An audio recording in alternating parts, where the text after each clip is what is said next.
كلام السلف علم نافع ومنهج واضح. كلام السلف pamoja na wema. Lakini pia vile vile bwana diwani, wewe ni katika watu ambao wanaonyesha kabisa wewe ni katika watu wapotevu, tena sio wapotevu tu, ni wazushi mbele ya sufia.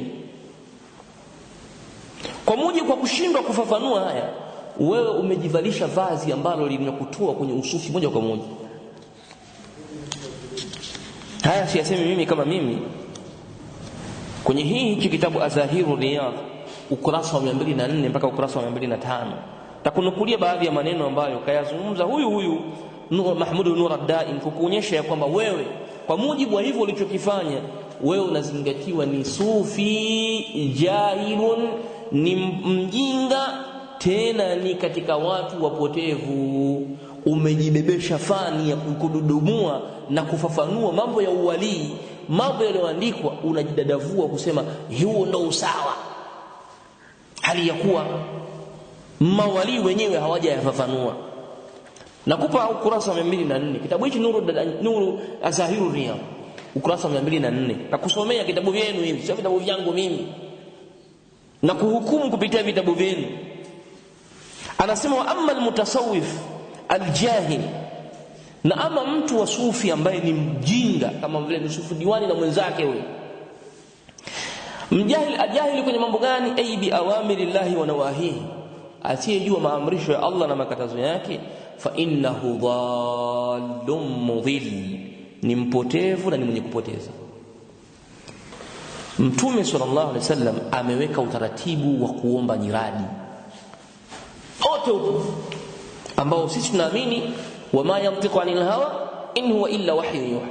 Uradi alofundisha mtume ni mbora kuliko sawasahubi ya Abdul Qadir Jailani na wenzake, havina maana hivyo. Sasa wewe usiyejua amri za Allah ambazo tumeambiwa sisi tumfuate mtume, wa in tuti'uhu tahtadu, mkimfuata mtume mtaongoka. Kwa hiyo lazima tumfuate mtume hata kwenye uradi wake. Wewe ulivyokuwa mjinga wa kutokujua amri hiyo ya kumtii mtume, anasema huyo sahibu kitab Nur ad-Daim, anasema Mahmud Nur ad-Daim, fa innahu dhallum mudhill, sufi namna hii ni mjinga mpotevu na ni mwenye kupoteza. Muhliku li nafsihi, ni mwenye kuiangamiza nafsi yake, wali ghairihi, na kuwapoteza wengine katika masufi. Yani yeye mwenyewe anajiangamiza na vile vile anawaangamiza watu wengine. Sikiliza vizuri. Fa inna harakatihi wa sakanatihi ya'khudhuha min ahwiyati nafsihi wa da'awihi wa la yash'uru bidhalik. Harakati zake anazozifanya, wa sakanatihi, na vile vile utulivu wake anaofanya. Yani haraka ni vile kutikisika kwake labda kufanyaje, na kule utulivu alionao huyu mtu jahili sufi ambaye ni mjinga, yaakhudhuha min ahwiyati nafsihi, anauchukua kutoka kwenye undani kabisa wa nafsi yake, yani matamanio yake mwenyewe nafsi yake. Ahwiyatun maana yake ni hufra, kama chuma, kama vile shimo la ndani kabisa la nafsi yake, anatoa zile harakati zake na sakanati zake, anazitoa kwenye hufra, kwenye undani kabisa nafsi yake, wa da'awihi, na madai yake, wala yash'uru bidhalik, na hali ya kuwa hajui hayo yote, hajui. Maana yake mambo anayoyafanya sufi mjinga huyo anayatoa kwenye nafsi zake, kama unavyotoa wewe. Umeamua kutuambia swali inawakilisha kadha, aina inawakilisha kadha, ulitakikana utunukulie kutoka kwa masufi wenzako wakubwa au mawali, waseme wakisema hivyo nasema hivyo. Usiseme tu ni ahlu dhikri, usijipachike tu hayo maneno unayosema wewe kujinyofolea hivyo, umeyatoa kutokana na nafsi yako mwenyewe, umekaa umetunga.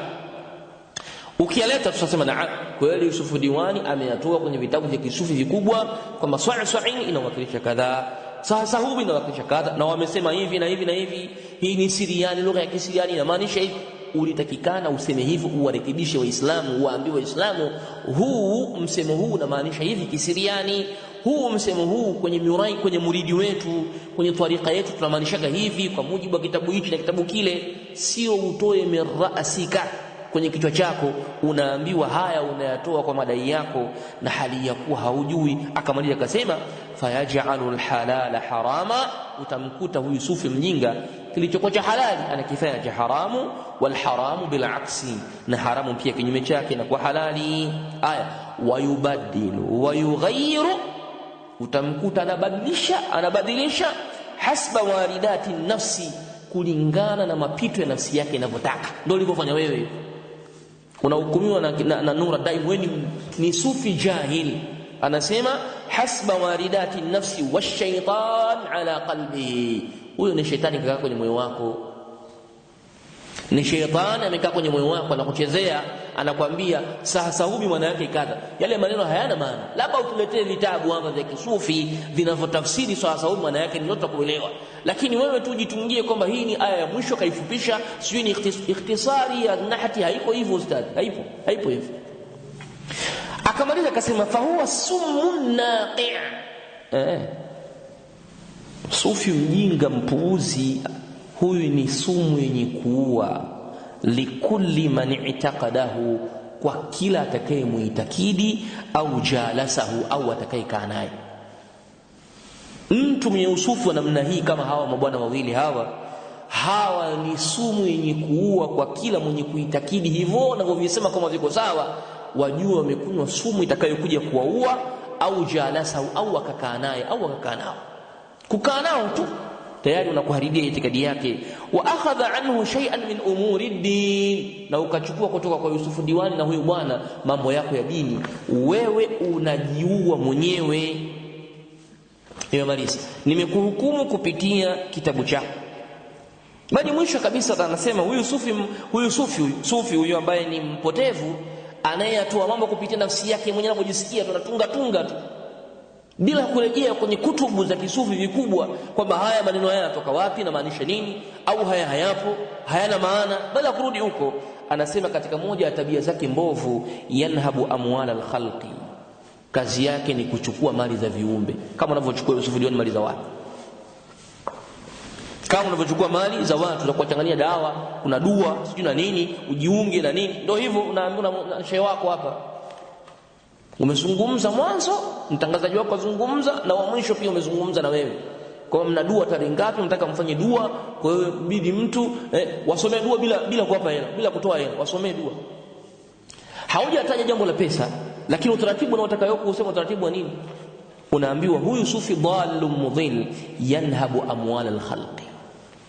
Nahab kasem kuchukua mali za viumbe, bisayfi alhaya mumtali'an bishuhi walbukhli wa qillati alhaya'i la yufarriqu baina as-sunnati wal fard. Huwezi kutofautisha baina sunna wal fard. Tumalize pia kwenye kipengele chako bwana Yusufu Diwani, tumalizane na Yusufu Diwani. Yusufu Diwani, na hii na sana kwa Yusufu Diwani na mwenzako, tunapoona siku na kwa usufi, sisi tunawatakia kheri kabisa, kwa sababu usufi mwanzo wa usufi na mwisho wa usufi ni batil, ni batili. Muislamu wa kweli yapime haya nitakayokuambia uone usufi ni kitu gani, kama ni kitu cha kheri. Hawa mawali ambao wanaowadai hawa kama wanazungumza lugha za Kisiriani, wanazungumza lugha za ndege, lugha za wanyama, lugha sijui za nini, lugha za nini, hawa mawali hao, na kutajia wali mmoja uone matatizo yake alionayo.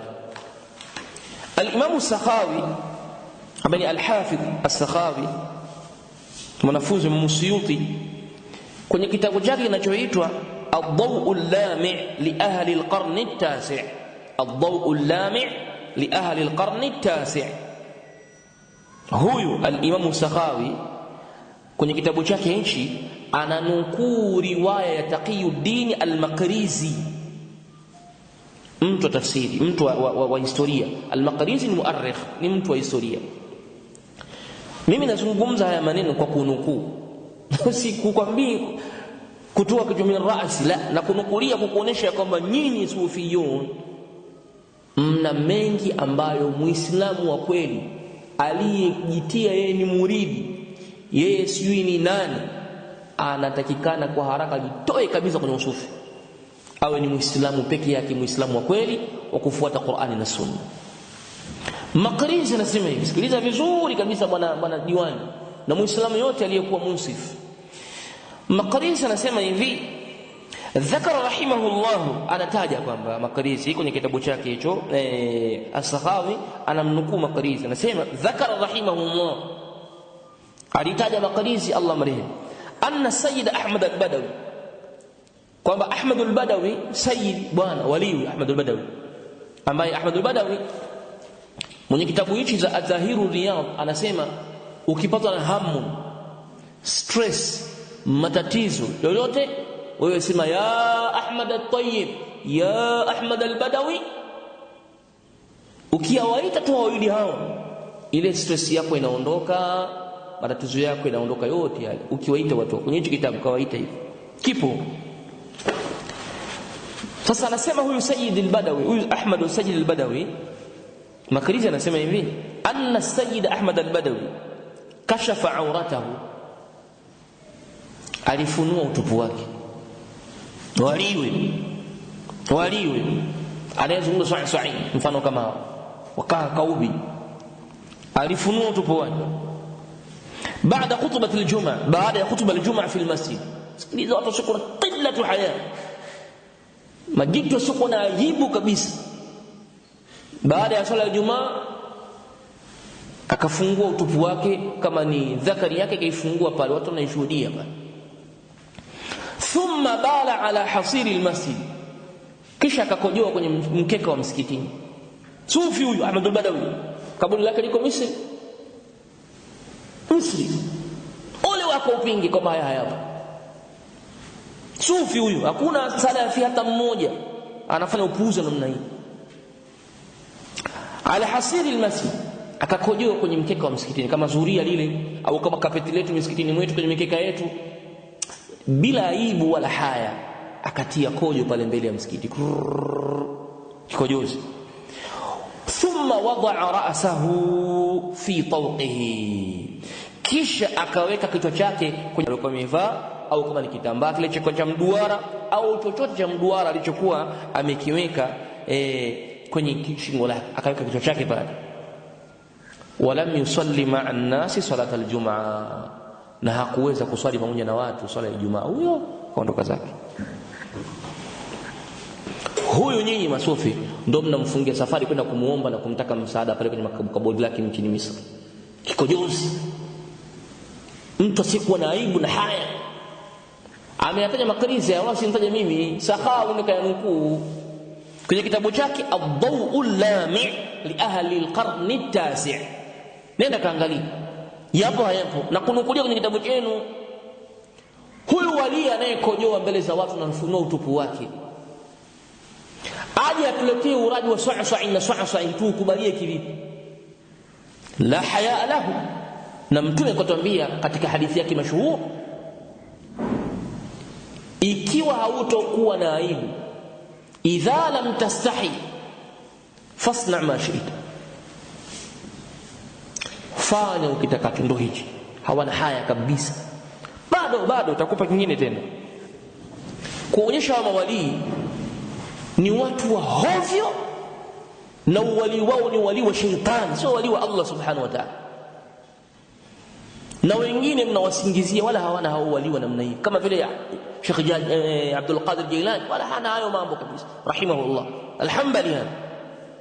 Na kutajia tena mengine, Muislam pima ninachokuzungumza mimi, haya nawazungumza ya kweli au ya uongo. Kitabu kinachoitwa Majlisul A'la lidhikri wadh-dhakirin min lidhikri wadh-dhakirin Siraj as-Salikin, Siraj as-Salikin, kitabu hichi Majlisul A'la cha Sunani. Majlisul A'la kama vile taasisi kubwa hapa ya kidini nchini mwetu. Sasa wao wanaitwa Majlisul A'la lidhikri wadh-dhakirin, kwa watu ambao wanashughulika na mambo ya dhikr. Kinaitwa Siraj as-Salikin, kitabu cha Waddul Badr. Sikiliza Muslim, tunapozungumza usufi huu ni uozo bad'an wa muntaha. Anaamua mtu ajiletea anataka yeye. Huyu bwana mwenye hichi kitabu anasema, Waddul Badr anasema, inna lillahi 8 awliya. Mashaallah, Allah duniani na mawali 8 tu. Allah na mawali 8 na mawali 8 Na Sheikh hapa Muhammad Nasr kwenye kitabu chake hichi ukurasa wa 68 amejithibitishia na yeye pia ni wali, tena uwali wake kautoa kwa Uwais. Na lau Uwais mwenyewe angelikuwepo angeutambua uwali wake kwamba yeye ni wali mkubwa, angeutambua. Sheikh na yumo hatujui atatajwa humo au hayumo. Wadul Badr anasema hivi, mawali wako 8 al-kummal, tena waliokamilika kisawasawa kwenye kiwango cha juu cha ukamilifu. 4 fil Yaman wa 4 fi Sudan. Tanzania hamna wali hapa, kuna wali tu. Tanzania hamna wali. Anasema hivyo. Hichi ni kitabu cha Siraju, kinaitwa Majlisul A'la lidhikri wadhakirin, Siraji Salikin. Kitabu chenu wenyewe, sio cha kisufi, tena Qadiria au Qadiria tena. Mawali wako 8, 4 wako Yemeni, 4 wako wapi? Wako Sudan. Na hao mawali pia yuko humu naye pia ana mawali, nasema mawali wakubwa wako 1000 na kitu. Sio kujigonga kwa masufi huko. Dini ya sufi imejengeka kwenye msingi kujigonga gonga kabisa. Haya nimalize. Fakafa an dhikri fil Yaman, hum fil Yaman. Akajizuia kuwataja wa Yemen wale ni wakina nani wale wa Yemen, akaona nisiwataje. Kitabu hicho cha kisufi cha Qadiri. Asa amma al-4 alladhina hum fi Sudan, ama wale 4 ambao kwenye nchi ya Sudani, nitakutajia mmoja tu, acha wengine matokeo yao. Anasema minhum dafa'a Allah masoban, mtu mmoja katika mawali watu wa Sudan wanamjua kwa hali zao, wanamjua, anaitwa dafa'a Allah masoban, waliyo dafa'a Allah masoban. Sikiliza, huyo wali watu wa Sudan wanamjua, na hata kuna channel moja yupo alishakujirekodi kujielezea, ipo kwenye televisheni. Sasa huyu bwana wali huyu dafa'a Allah masoban anatajwa miongoni mwa karama zake. Sema maneno yangu vizuri uyapime. Tunapozungumza mawali wa kisufi, hawa ni mawali wa Allah au ni mawali wa shetani? Sababu hata shetani pia na mawali. Fatakuna lishaitani waliyan. Ibrahim alimwambia baba yake anapoacha kumwabudu Allah subhanahu wa ta'ala, atakwenda kuabudu asiye kwa Allah, na kisha atakuwa ni wali wa shetani. Sasa anasema ya kwamba miongoni mwa karama zake huyu bwana, karama waqad jarra ash-shams ma'a al-malaika bi 33 sanatan. Huyu bwana katika uwezo wake, karama zake, aliliburuta jua 3 miaka 33. Alilikokota jua kwa miaka 33. Wasmuhu inda ahli llahi masoban al-hadran. Sasa huyu bwana alilikokota jua, lilivuta jua kwa miaka 33 pamoja na malaika. Jua hili aliliburuta aina malaika. Sasa kwenye video moja alihojiwa kwenye channel ya video, alihojiwa akahadithia, akasema mtu mmoja yeye alimtuma aende akamletea maji ya kutia udhu baada ya asri. Yani huyu dafa Allah alichelewa salatu al-asr. Wali achelewa swala achelewa swala طيب sawa. Na wengine huwa waswali kwa swali zao Maka, na mshangao huyo alichelewa swala kati kuna ana uwezo kupiga tambo moja tu kafika zake Maka akaswali karudi. Anasema sasa huyu bwana yeye alimtuma akamletee maji kijana amletee maji ya kutia udhu, chachelewa swala. Kijana akaenda kutafuta maji huko, atafuta maji huko, akachelewa zaidi mpaka jua likazama. Sikiliza maneno ya kufuru billahi, hawa watu wanavyocheza na dini ya Allah subhanahu wa ta'ala. Wanajifanya wao na uwezo mkubwa sana. Alipokuja yule kijana jua lishazama. Huyu sasa dafa Allah masoban, akaenda akalishika jua pale linapozama kule, akalirudisha kidogo likakaa katikati, akapata muda wa kuliliki swala la asri, akaswali Allahu akbar. Kwenye muda la asri akamwambia haendelea na shughuli yako. Unasadikisha maneno ya muumini. muumini wa kweli unasadikisha maneno namna hii, unayefahamu kwamba yuqallibu Allahu al-layla wan-nahar wash-shamsu wal-qamaru tajri limustaqarrin laha dhalika taqdiru al-aziz al-alim. Anayetembeza majua haya na mwezi na usiku na mchana ni Allah subhanahu. Huyu sufi wali mujrim mushrik anasema yeye anashika jua kalisogeza kidogo likakaa katikati, akaweza kudiriki muda wa asiri, akaswali vikaangalia ondoke. Tunasema usufi mwanzo wake na mwisho wake ni shirku billah na ni batil, sio kitu cha kweli kabisa. Hawa ndio mawali wa kisufi. Achilia mbali hayo, nikupa tena nyingine. Usijokana nimemalizana na wewe bado. Mimi naenda kuonesha kama usufi si lolote. Hata ukiutetea, ukiusema chochote, si chochote. Ni katika da'wa ambazo zimekuja kuleta shirku katika ardhi hizi. Na zimeshaingiza ushirikina tokea miaka hiyo. Anasema kitabu hichi kinaitwa hichi hapa kitabu hichi. Kuna kitabu hichi, kitab Tabaqat wa Dhaifullah. Kuonesha kitabu hichi labda uende ukawa una hichi kitabu cha Tabaqat wa Dhaifullah. Huyu bwana humu ndani ameandika mambo mbalimbali ya mawali na historia mbalimbali za kwao.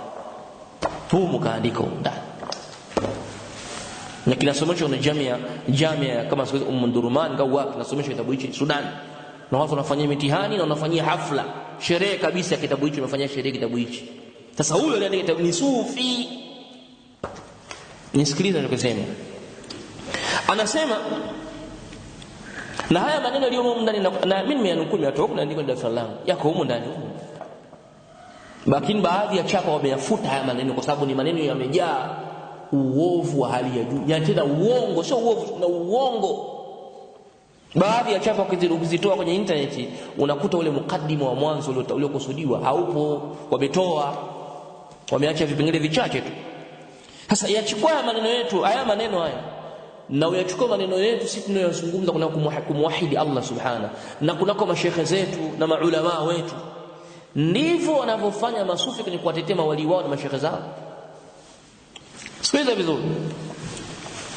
Tabaqati wa Dhaifullah amemtaja mtu anaitwa Sheikh Idris, Sidi Sheikh Idris. Sheikh Idris anasema anna lil awliya'i au al awliya'u thalathatu aqsam, mawali wa kwa aina tatu.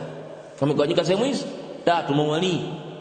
Na indakum sasa wanazungumza tu na mmoja mmoja, hujui hivi leo mnakwambia, kama nilivyosema mwanzo, hujui. Yaani huu wali wa usufi wewe hujui, unadandia tu, hujui. Lau ungelijua wewe usingezungumza hayo maneno. Wewe na mwenzako huyo si mrangi sio wapi. Anasema matabaka ya masufi kwa vigawanyo vitatu. La kwanza sughra, ile dogo, wal wusta, la kati na kati, wal kubra, na kubwa la mwisho kabisa. Ili uwe sufi una matabaka matatu lazima uyapitie. Kuna dogo, na kati na la juu, kubwa kabisa. Tuanze na dogo.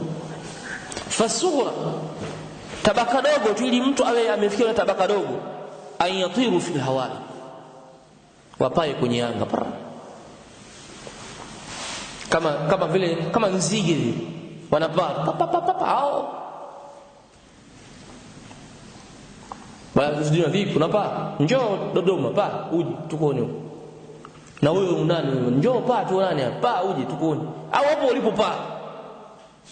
Kwa bana mimi nakubaliana ni kweli.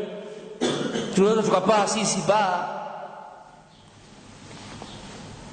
Wali daraja la chini kabisa, kiwango chake cha uwezo awe na paa fil hawa, bali wayamshu ala almai, na watembee juu ya maji. Mawalia watembee juu ya maji. Sio hivyo, wayamtiqu bil mughayyabat, na waweze kuzungumza mambo ya ghaibu. La ilaha illa mambo ya ghaibu yote tunaweza kuzungumza. Walimu sughra kale kawali kadogo kale tunazungumza mambo ya ghaibu, mambo ambayo hayaonekaniki, yamefichikana, yanayazungumza tu. Ndio wali huyo mdogo huyo, chali inaitwa chali, wali chali, anazungumza mambo ya ghaibu tu. alam taqra'u kitab Allah, hivi nyinyi hamsomi kitabu cha Allah ukule ukisoma?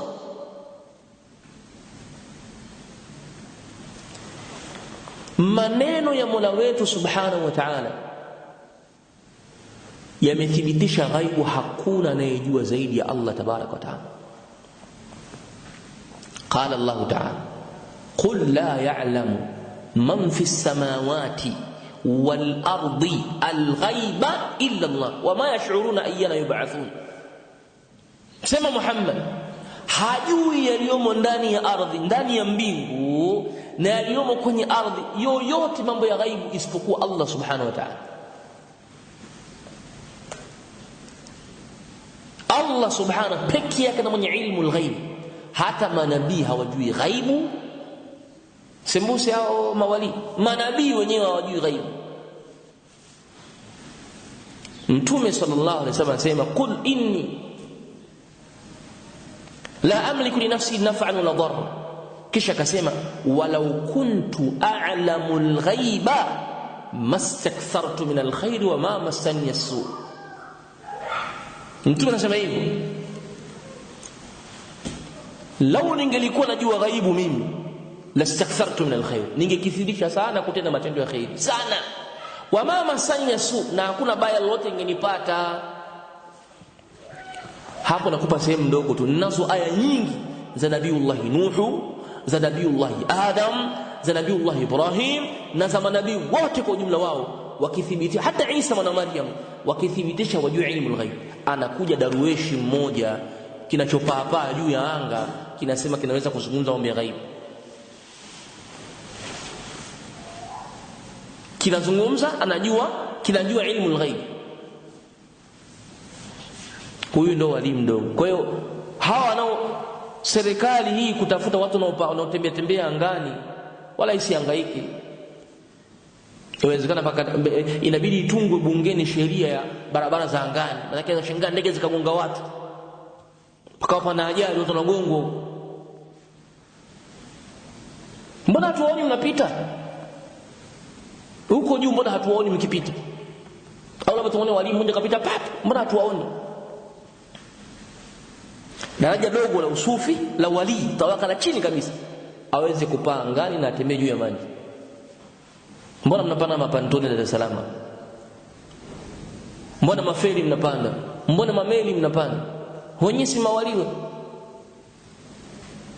Kama sio wewe wali, basi shehe lako limetembea wapi kwenye maji? Tuoneshe lilitembea kwenye maji haya hapa. Daraja la pili, wal wusta, la kati na kati, an yu'tiyahu Allahu darajata al-kauni, la ilaha illa Allah. Allah ampe daraja la kaunia la ulimwengu, yani aweke daraja la kaunia. Kaunia maana yake nini? Haithu yaqulu lishay'i kun fayakun. Ana uwezo kufikia kusema kitu kuwa na kinakuwa, na nakuonyesha kwa ushahidi. Kitabu cha shekhe wako, shekhe wenu, kimethibitisha uwezo wake huu wa kwamba akisema kitu kinakuwa. Shekhe huyu kwanza, Sheikh Muhammad Nasr anajua ya moyoni ya mtu, anajua. Sheikh Muhammad Nasr anajua ya moyoni mwa watu, anajua. Sheikh Muhammad Nasr simzushisha. Hichi hapa kitabu maisha ya Sheikh Muhammad Nasr al-Gadiri. Mwanafunzi wake ameambiwa, ukitaka kumuuliza shekhe swali usimuulize kwa mdomo, kwa sauti, muulizie ndani ya moyo, atakujibu huko ndani, kumeonyeshwa. Na kweli yule mwanafunzi akauliza swali moyoni mwake, shekhe anazungumza huko, akauliza swali kwenye moyo, shekhe akamjibu pale pale. Unasemaje?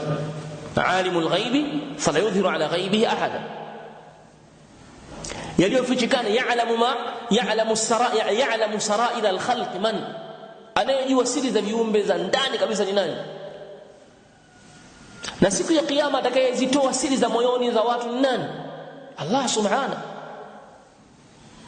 Wa huwa alladhi yatawalla as-sarair, nasmi kwenye hivi, wa huwa alladhi yatawalla as-sarair. Allah ndiye anamiliki na kutawala na kusimamia siri za watu za ndani. Na ndio maana ipo khilafu kunako malaika hao wawili. Je, walipoambiwa kiraman katibin ya'lamuna ma taf'alun, hii ya'lamuna ma taf'alun, wanajua yote mnayoyafanya. Ya'lamuna ma taf'alunahu, wanajua yote mnayoyafanya.